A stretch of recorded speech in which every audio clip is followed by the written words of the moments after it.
தினம்தோறும் விளக்கேற்ற நல்ல எண்ணெய் இதயம் நல்லெண்ணெய். தமிழ்நாடு மாணவர் காங்கிரஸ் சார்பாக தமிழ்நாடு மாணவர்கள் கல்வி வளர்ச்சி நிதியை தர மறுக்கும் மோடி அரசாங்கத்தை கண்டித்து எங்களுடைய திருவள்ளூர் நாடாளுமன்ற உறுப்பினர் அண்ணன் சசிகாந்த் செந்தில் அவர்கள் தொடர் உண்ணாவிரத போராட்டம் நடத்தியுள்ளார். அதை ஆதரிக்குமாறு தமிழ்நாடு மாணவர் காங்கிரஸ் இன்று அகில இந்திய மாணவர் காங்கிரஸ் தலைமை ஆணைக்கிணங்க டாக்டர் பாபா சாஹேப் அம்பேத்கர் சிலை அருகில் ஆர்ப்பாட்டம் நடத்த சொன்னார்கள். அதற்கு போலீஸ்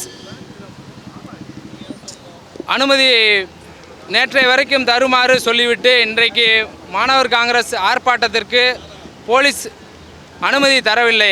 ஏனென்று தெரியவில்லை. தொடர்ந்து தமிழக மாணவர்களை வஞ்சிக்கிறார்கள்.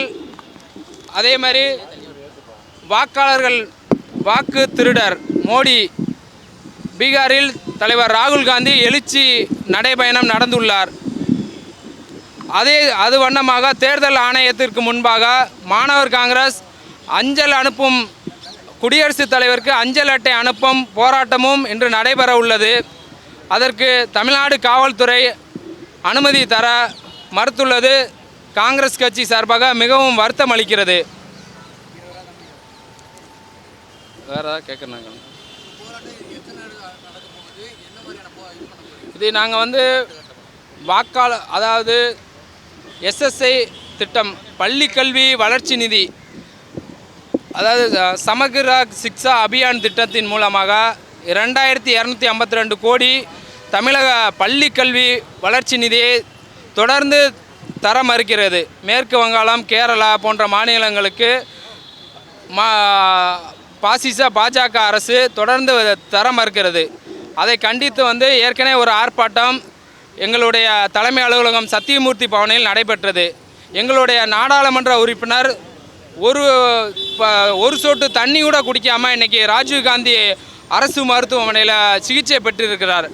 அதை மக்களுக்கான இது தமிழக மாணவருக்கான ஒரு போராட்டமாக முன்னெடுத்து ஒரு நாடாளுமன்ற உறுப்பினர் ஒரு சொட்டு தண்ணி குடிக்காமல் இன்றைக்கி உண்ணாவிரதம் இருக்கிறார். அதை ஆதரிக்கும் வண்ணமாக தான் தமிழ்நாடு மாணவர் காங்கிரஸ் இன்றைக்கு போராட்டத்தை கையில் எடுத்துள்ளது. அதற்கு தலைமையிடமான தேர்தல் ஆணையத்துக்கு முன்பாக தொடர் முழக்கு போராட்டமாக நாங்கள் அறிவிச்சிருந்தோம். அதற்கு காவல்துறை நேற்றையிலிருந்து அதாவது 3 நாளாக அனுமதி கேட்குறோம், தரலை. இன்றைக்கி அனுமதி இல்லாட்டியாலும் பரவாயில்ல, உட்காரலாம். போனால் வர்ற ஒவ்வொரு ஒரு ஸ்டூடெண்ட் வராங்க, பஸ்ஸில் ஏற்றுறாங்க, அடுத்து ஒரு ஸ்டூடெண்ட் வராங்க, ஏற்றுறாங்க. இதை ஒரு பயமுறுத்தலான செயலாக இருக்குது. அதை தமிழக முதல்வர் எங்களுடைய மாணவர் போராட்டத்துக்கு கல்லூரி தூரமாக மாணவர்களுக்கு ஒரு அரசியல் ஒரு பயிற்சி வழங்கணும். ஒரு பொலிட்டிக்கல் நாலேஜ் இருந்தால் தான் அடுத்த கட்டத்துக்கு தமிழ்நாடு அரசியல் ஒரு பெரிய எழுச்சி ஆகும் என்பதை கூறிக்கொண்டு இந்த போராட்டம் இன்னும் தொடரும். மதுரை, கன்னியாகுமரி வருகின்ற 5ஆம் தேதி மாபெரும் பேரணி நடத்த உள்ளோம். இதை கண்டித்து